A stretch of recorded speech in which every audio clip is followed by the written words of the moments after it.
शहर के बाहर एक पुरानी लाल हवेली थी जिसमें कोई भी रात बिताने की हिम्मत नहीं करता था। लोग कहते थे कि अंदर किसी अदृश्य कदमों की आहट गूंजती है। एक शाम रवि नाम का लड़का जिज्ञासा में हवेली के अंदर चला गया। दरवाजा अपने आप भारी आवाज के साथ बंद हो गया। रवि ने टॉर्च जलाई। दीवारों पर हाथों के लाल निशान थे, जैसे किसी ने मदद के लिए दौड़ लगाई हो। अचानक ऊपर वाले कमरे से धीमा फुसफुसाहट आई। कौन वापस आ गया? रवि घबरा कर बाहर भागा, लेकिन हवेली का दरवाजा अब गायब था। सामने सिर्फ ईंटों की दीवार थी। फुसफुसाहट और पास आती गई और पूरी हवेली जैसे उसकी सांसें सुन रही थी। हवेली की खिड़की से बस उसकी टॉर्च की रोशनी बाहर चमकी, फिर अंधेरा। रवि ईंटों वाली दीवार देखकर हैरान खड़ा था कि तभी हवेली की बत्तियां अपने आप हल्की झिलमिलाने लगी। ऊपर से किसी के धीमे कदमों की आहट फिर सुनाई दी, इस बार थोड़ी तेज। रवि पीछे मुड़कर सीढ़ियों की ओर देखता है।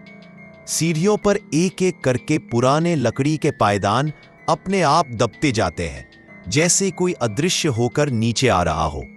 रवि डरते हुए दालान की तरफ बढ़ता है। तभी सामने वाली खिड़की पर किसी का साया एक पल के लिए झिलमिलाता है और गायब। हवेली की दीवारें हल्की कंपन जैसी करने लगती हैं। रुक जा, बाहर जाने का रास्ता नहीं। रवि टॉर्च हाथ में मजबूती से पकड़कर अंदर के गहरे हिस्से की ओर बढ़ता है, क्योंकि अब उसे समझ आ चुका था हवेली उसे बाहर नहीं जाने देगी जब तक वह उसके अंदर छुपी चीज को ढूंढ न ले। रवि हवेली के अंदर गहरे हिस्से में पहुंचता है। वहां एक छोटा सा कमरा बंद मिलता है, पर जैसे ही वह पास जाता है दरवाजा अपने आप खुल जाता है। अंदर सिर्फ एक पुरानी लाल डायरी पड़ी होती है। जैसे ही रवि उसे छूता है, पूरी हवेली की फुसफुसाहट एक पल में शांत हो जाती है, मानो हवेली किसी चीज का इंतजार कर रही थी।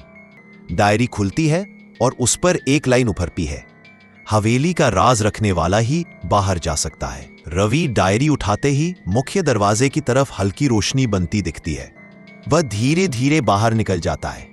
जैसे ही वह हवेली के गेट के पार जाता है, रोशनी गायब हो जाती है और हवेली फिर से शांत, सूनी, जैसे कुछ हुआ ही ना हो।